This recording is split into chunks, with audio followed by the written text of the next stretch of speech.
y 24. Vamos a leer el versículo lema de este año y también quería ser parte de la exhortación de este mismo. Así que lo leemos, versículo 23 y 24, capítulo 9, libro de Jeremías. Jeremías 9, 23 y 24. Si lo han encontrado me dicen amén. Amén.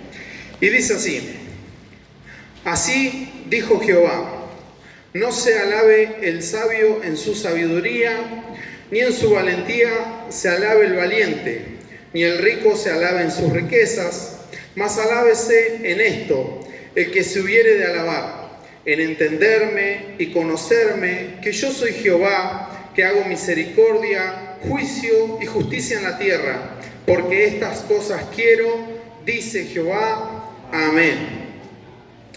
Dios bendiga sus vidas. Este es el versículo que hemos tomado este año como un versículo lema, como nuestro versículo base para que sea un fundamento para este año. Y sabe que es un versículo con mucho contenido en sí, y en esta noche me gustaría que lo podamos ir viendo. Y no tal vez como un modelo terminado, sino como ayuda para que podamos juntos ir conociendo a Dios. Porque es una de las cosas claves que dice el versículo. Dentro de sí mismo tiene 5 puntos en los cuales podemos enfocarnos. Uno dice entender a Dios, conocer a Dios, saber que Él hace misericordia, Él es quien hace juicio y justicia. Y sobre todo el final, que es la obediencia, porque estas cosas quiero, dice el versículo al final. Y saben que muchas veces al por ahí hablar del conocimiento de Dios, no porque esté acá arriba pueda decir que tengo el conocimiento pleno de Él, sino que día a día vamos aprendiendo, cada día nos sorprende el Señor. Creo que a más de uno le suele suceder que lee la Biblia y puede leer el mismo versículo y vez tras vez que lee el mismo versículo le encuentra otro contenido, le encuentra pequeñas perlas dentro de la palabra de Dios. Y eso es lo bueno e interesante de nuestro Dios, que su palabra no cambia, pero tiene mucho contenido para que nosotros aprendamos y que Él nos pueda enseñar por medio de su palabra. Entonces volvemos a leerlo y dice así: así dijo Jehová, no se alabe el sabio en su sabiduría, ni en su valentía se alabe el valiente, ni el rico se alabe en sus riquezas, mas alábese en esto el que hubiere de alabar, en entenderme y conocerme, que yo soy Jehová, que hago misericordia, juicio y justicia en la tierra, porque estas cosas quiero, dice Jehová. No hay sabiduría, no hay riqueza, ni hay valentía que nosotros podamos agrandarnos, sino en poder conocer a nuestro Dios. Creo que más de uno, al llegar a los caminos de Dios, Dios hizo un cambio. Creo que en mi caso Dios cambió mi vida, cambió para bien. Y saben que una de las cosas, quizás alejado de Dios o fuera de los caminos, muchas veces es entendernos o mirarnos a nosotros mismos como una persona buena. Cuando uno no se refleja mediante la palabra de Dios, estando fuera de los caminos y no entendiendo el propósito de Dios, uno siempre se ve bueno, el malo es el de al lado. Y saben que a medida que Dios, se presenta en nuestras vidas, nos damos cuenta que en realidad no es así, que muchas cosas Él tiene que trabajar en nuestras vidas. Y sabe que en estos versículos, como leíamos, una de las cosas, comenzaba el versículo diciendo entre las que tenemos que tener para con Él, dice, en entenderme y conocerme. Y sabe que entender y conocer no es lo mismo. Las definiciones en el diccionario son diferentes. La definición de entender dice lo siguiente: tener idea clara de las cosas o saber con perfección algo. Nosotros podemos entender algo teniendo una idea clara de algo, o si no, otro significado es saber con perfección algo. Eso es el significado de entender. Por otra parte, el significado de conocer es percibir el objeto como distinto de todo lo que no es. O sea, en otras palabras, nosotros creo que hoy en día, si me tocara recordar algo que veníamos hablando con mi esposa, es decir, si me tocara recordar algo por lo cual yo pudiese conocer a alguien, es decir, por más que yo no pueda ver o tuviese los ojos cerrados, sí puedo diferenciar muy claramente, o podía diferenciar muy claramente, las manos de mi papá. Eran unas manos grandes, cálidas. Mi papá no tenía callos y sí podía diferenciarla, y eso era una de las cosas con las cuales yo podía decir, yo conocía a mi papá, conozco a mi papá, porque por más que no lo pueda ver ni lo pueda escuchar, si él me llegara a tocar o me tocaba, yo sabía que sus manos eran las de él. El pastor tiene las manos muy parecidas, pero son más flaquitas y más chiquitas. Pero ¿sabe qué? Yo diferenciaba las manos de mi padre. Y esa es la diferencia entre conocer y entender. Uno entiende algo y otro conoce otra cosa. El conocer en la palabra de Dios también tiene un significado. En hebreo es Yadá o Yadaí. Y sabe que el conocer implica más que conocer, como le decía el ejemplo de mi padre de sus manos, sino que también algo más profundo que era un significado íntimo, en relación íntima. Eso era conocer. Y para dar un ejemplo, Adán conoció a Eva y nació Caín y Abel. O sea que la palabra conocer en hebreo tenía un significado mucho más profundo, de un conocimiento íntimo, de una relación íntima. Para lo mismo nos habla Dios a nosotros en el sentido de conocerlo. Una de las cosas entre las cuales podemos ver, el punto 1, entender. Vamos a leer Romanos 8:28, un versículo muy conocido.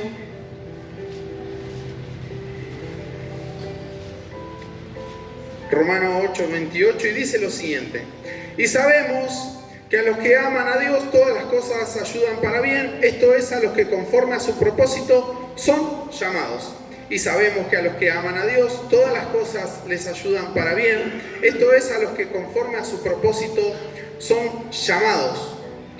Y sabe que quien entiende a Dios, aunque muchas veces no esté bajo su alcance o su comprensión de las cosas que suceden, saben que todas las cosas ayudan para bien, tanto las buenas como las malas, dice la palabra de Dios. Todo ayuda para bien. Esto es, a los que conforme a sus propósitos son llamados, a los que Dios destinó para un propósito. Estas personas que aman a Dios, todas las cosas que les sucedan le van a ayudar para bien. Y esa es una de las cosas en las cuales nosotros podemos entender a Dios. Otro significado, otra cosa que veía es el libro de Primera de Corintios 2:14.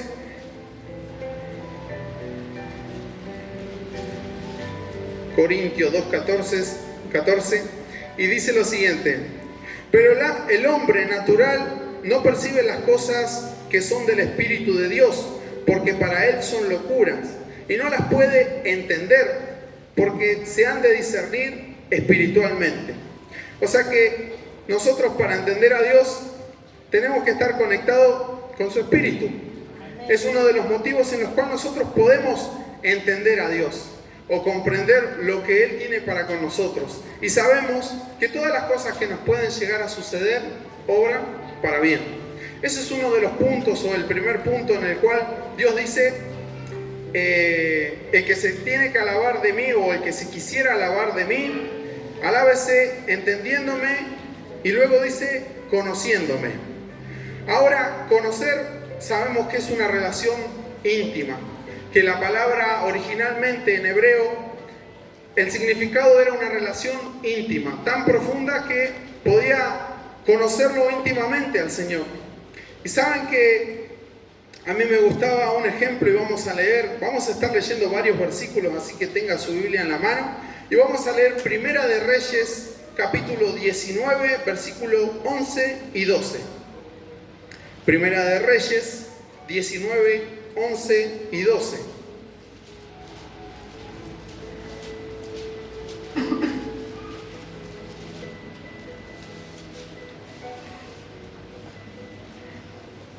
Y dice lo siguiente: Él le dijo, sal fuera y ponte en el monte delante de Jehová.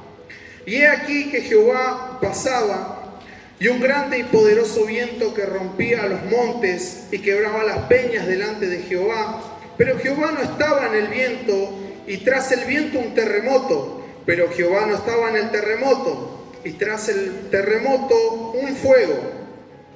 Pero Jehová no estaba en el fuego, y tras el fuego un silbo apacible y delicado. Qué impresionante aquí el profeta, cómo sabía diferenciar en dónde se encontraba Dios. Y muchas veces quizás a nuestro alrededor nos puede suceder que tal vez está todo muy encendido, pero podemos diferenciar en realidad cuándo es la presencia de Dios. Usted puede diferenciar cuándo es la presencia de Dios. Si hoy en día yo me pusiese a hablar desde este púlpito diciendo Dios dice tal cosa y no lo es, ¿usted pudiese diferenciar eso? ¿Sabe que uno de los motivos importantes de conocer es eso mismo? Es saber que tal vez venga un estruendo, venga un fuego, venga una tormenta, venga algo fuerte y que diga, wow, Dios hizo ese terremoto, Dios creó aquel tornado. Y tal vez es mucho esplendor, o es mucho ruido, o es mucho fuego, o lo que sea, pero Dios no se encuentra ahí. Y qué impresionante era acá el profeta, cómo sabía de dónde o qué manera Dios se encontraba, o cuál era la manera de diferenciar a Dios. Saben que por otra parte David dice otra cosa. David era una persona que conocía a Dios, y él es una de las personas que me impresionaba, porque hay muchas cosas que podemos ver de él, y una de las cuales es el Salmo 51, versículo 16 y 17. Salmo 51, versículos 16 y 17. David decía lo siguiente: porque no quieres sacrificios, que yo los daría. No quieres holocausto. Los sacrificios de Dios son el espíritu quebrantado. Al corazón contrito y humillado no lo despreciarás tú, oh Dios. Qué impresionante David, cómo conocía al Señor. Recuerdo el martes pasado, no el anterior, cuando Jonathan hablaba también acerca de conocer a Dios. Y decía, él mismo decía en los versículos del primer capítulo de Isaías, cuando Dios le hablaba que no quería más holocausto, que le eran aberración, que pararan de matar animales, porque en realidad Dios no quería eso, Dios quería que ellos obedecieran. Amén. Y qué impresionante, porque acá también David vuelve a decir lo mismo, dice lo siguiente: porque no quiere sacrificios, que yo los daría. Él era un rey y tenía ganado, tenía animales, tenía las riquezas que él quería. Si fuese eso lo que Dios quería, él podía darle cientos de ovejas, cientos de vacas, lo que se le antoje para el Señor. Mas Dios no le estaba pidiendo eso a él. Dios le estaba pidiendo otra cosa, y decía más adelante: al corazón contrito y humillado no despreciarás tú, oh Dios, sabiendo que la humillación del corazón es lo que conmueve a Dios. No son las lágrimas, sino la actitud del corazón. Es saber que si nuestro arrepentimiento es genuino, Dios lo conoce. Que no es cuestión de emociones, no es las lágrimas que podamos dar, el rajarnos las vestiduras, el hacer acciones para que se nos pueda ver de qué manera estamos mal. Quizás, como les decía, muchas veces tal vez uno oculta los sentimientos porque no quiere dar pena. Pero el corazón contrito y humillado, Dios lo conoce. Dios sabe cada sentimiento, cada acción. Muchas veces, por más que queramos esconder debajo de nuestro rostro cierta actitud, Dios conoce los corazones. Él los examina, los pesa y sabe cuáles son las intenciones de Él. Entonces, sabemos que una de las cosas es entender a Dios, otra es conocer a Dios y saber lo siguiente, que Dios es quien hace misericordia. Vamos a leer el versículo 103, el capítulo 103 de Salmo 103, versículo 4. Salmo 103, versículo 4, y dice lo siguiente: Él rescata del hoyo tu vida, Él te corona de favores y misericordias. Vuelvo a repetirlo: Él rescata del hoyo tu vida, el que te rescata del hoyo tu vida, el que te corona de favores y misericordia. Amén. ¿Quién es el que tiene misericordia de nosotros? Ese es Dios. Amén. Ese es nuestro Dios. Ese es su Dios y es mi Dios. Y Él es quien tiene mayor misericordia por nosotros. Y volvemos nuevamente a hablar de David. Y vamos a hablar de algo en especial. Segunda de Samuel, capítulo 16, versículo del 5 al 12, dice lo siguiente: Y vino el rey David hasta Bahurim, y he aquí salía uno de la familia de la casa de Saúl, el cual se llamaba Simeí, hijo de Gerá, y salía maldiciendo y arrojando piedras contra David y contra todos los siervos del rey David. Y todo el pueblo y todos los hombres valientes estaban a su derecha y a su izquierda. Y decía Simeí, maldiciéndole: fuera, fuera, hombre sanguinario y perverso. Jehová te ha dado el pago de toda la sangre de la casa de Saúl, el lugar del cual tú has reinado. Y Jehová ha entregado el reino en mano de tu hijo Absalón. Y hete aquí sorprendido en tu maldad, porque eres hombre sanguinario. Entonces Abisaí, hijo de Sarbia, dijo al rey: ¿Por qué maldice este perro muerto a mi señor el rey? Te ruego que me dejes pasar y le quitaré la cabeza. Y el rey respondió: ¿qué tengo yo con vosotros, hijo de Sarbia? Si él así maldice, es porque Jehová le ha dicho que maldiga a David. ¿Quién pues le dirá: ¿por qué lo haces así? Y dijo David a Abisaí y a todos los siervos: he aquí mi hijo que ha salido de mis entrañas, acecha mi vida. ¿Cuánto más ahora un hijo de Benjamín? Dejadle que maldiga, pues Jehová se lo ha dicho.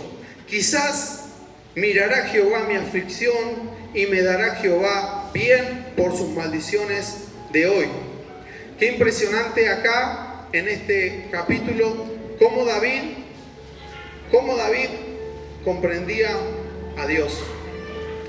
Y saben que tal vez lo que este varón hacía o lo que le reprochaba a David, en parte de él no era malo, porque él era de la casa de Saúl y David estaba reinando en lugar de Saúl. Toda la descendencia de Saúl ya no estaba, toda su casa fue sacada y fue puesto David y todos sus hijos. Por ende, toda la familia de Saúl ya no estaba más en el reinado. O sea que lo tomaban como que ese tal David sacó a todos mis parientes de ese lugar. Nosotros no merecíamos estar en ese reinado, pero está bien que le pase lo que le pase. Se lo recontra merece porque era malo, porque era sanguinario, decía el pariente. Y saben que David, uno de sus soldados, como todo buen soldado, le pregunta: ¿no querés que le separe la cabeza del cuerpo, David? Dame la orden y yo lo hago, no tengo ningún problema. Pero saben que David conocía a Dios y dice: no le hagas ningún mal, porque si él me maldice es porque Dios se lo ha permitido. Y quién sabe si por medio de esa maldición yo encuentre misericordia de Dios, que hoy en día es lo que necesito. Y saben qué impresionante es eso, porque es muy difícil reaccionar de la manera en que David reaccionaba. Creo que al momento de nosotros como personas, cuando nos sentimos agredidos, más de uno se querrá ofertar a separar cabezas de cuerpos. Pero saben que en esa misma miseria, por ahí Dios puede encontrar misericordia de nosotros. Por eso siempre es importante que Dios tome el control de cada situación. Que no es con nuestras fuerzas, que es Dios quien está al control de toda la situación. Que no es con nuestras fuerzas, que por más que lo querramos hacer y saber que podemos tal vez hacerlo, porque el soldado estaba capacitado, me imagino que sería uno de los valientes de David, sería uno de los mejores soldados, no tendría ni necesidad de sacar la espada, si quisiera lo hacía con los dedos. Pero saben que David le decía que no haga eso. No haga eso porque tal vez Dios se lo permitió que él dijera esas cosas y en su misericordia Dios podía ayudarlo. Entonces David era una de las personas que sabía de la misericordia de Dios. Luego nos dice este versículo de Jeremías, dice juicio y justicia. Y saben que también son dos palabras muy similares como las palabras que hemos leído anterior de entender y conocer. Juicio y justicia no es lo mismo. El juicio es la facultad por la que el ser humano puede distinguir el bien del mal y lo verdadero de lo falso. Eso es el juicio, acción y efecto de juzgar. Facultad por la cual el ser humano puede distinguir el bien del mal y lo verdadero de lo falso. Eso es juicio. En cambio, justicia dice principio moral que lleva a dar a cada uno lo que le corresponde o pertenece. Aquello que debe hacer según derecho o razón. O sea, que juicio es lo que nosotros podemos distinguir del bien y el mal, pero justicia es la que hace Dios. Nosotros podemos tener un sano juicio de saber diferenciar el bien del mal, pero quizás en nuestra manera de razonar tal vez no somos capaces de hacer esa justicia. Saben que me gusta mucho un versículo y lo vamos a leer, Éxodo 24, 13 y 14. Hoy vamos a estar leyendo la Biblia, así que ténganla en su mano porque Éxodo 24, 13 y 14.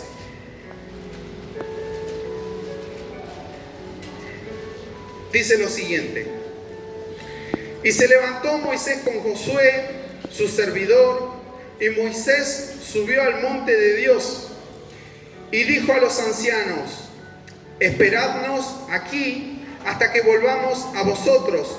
Y he aquí, Aarón y Hur están con vosotros. El que tuviera asuntos, acuda a ellos. Luego, más adelante, pasamos al capítulo 32 del libro de Éxodo. Leemos el versículo 21 al 24 y dice lo siguiente: y dijo Moisés a Aarón: ¿qué te ha hecho este pueblo que has traído sobre él tan gran pecado? y respondió a Aarón: no se enoje, mi señor. Tú conoces al pueblo que es inclinado al mal, porque me dijeron: haznos dioses que vayan delante de nosotros, porque a este Moisés, el varón que nos sacó de la tierra de Egipto, no sabemos qué le haya acontecido. Y yo le respondí: ¿qué tienen? ¿Oro? Apartadlo. Y me lo dieron. Y lo eché en el fuego y salió este becerro. Acá la palabra de Dios decía lo siguiente. Primeramente nos encontramos con Moisés yendo hacia el monte a estar en la presencia de Dios, como hablaba anteriormente José. Y en ese monte Dios estuvo con Moisés 40 días. Y saben que junto con él fue Moisés, dije, ¿está bien? Moisés estuvo en la presencia de Dios 40 días y junto con él estaba Josué. Y Josué no quiso descender con el pueblo, sino que Josué se quedó a esperar a Moisés. Y debajo el pueblo que quedó, vieron que los días pasaron y pasaron y Moisés no volvía, y los días pasaban y Moisés no volvía. Entonces ellos toman una gran idea y le piden a Aarón, el hermano de Moisés, que le haga dioses, porque ya que Moisés se había ido y no sabían qué había pasado con él, ellos necesitaban idolatrar. Entonces, que le hagan dioses.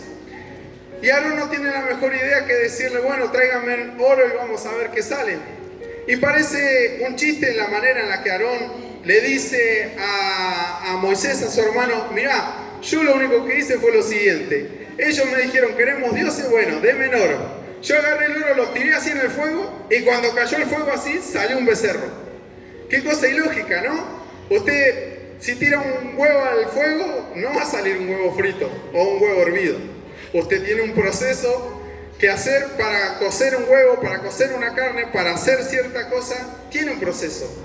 ¿Y qué facultad tenía acá Aarón de sacarse la soga del cuello y decir: no, yo no fui el que pecó, el que pecó fue el pueblo? Y saben que en eso mismo me sorprende Josué, porque Josué no participó de eso. Josué se quedó a esperar a Moisés. Y saben que a mí me causa mucha gracia, yo muchas veces lo he pensado, y quizás los íntimos van a entender este chiste, si no, no. Y yo me imagino a Josué estando en la 100.8, y saben de lo que hablo. En la 100.9 se encontraba Dios, y en la 100.7 ¿saben quién estaba? El becerro de oro ahí. Y Josué sentado esperando, y digo: ¿qué hago? Miro para arriba, y me imagino a Josué mirando para arriba y escuchando: manda fuego, Señor, manda fuego, Señor. Y mira para abajo y dice: despacito.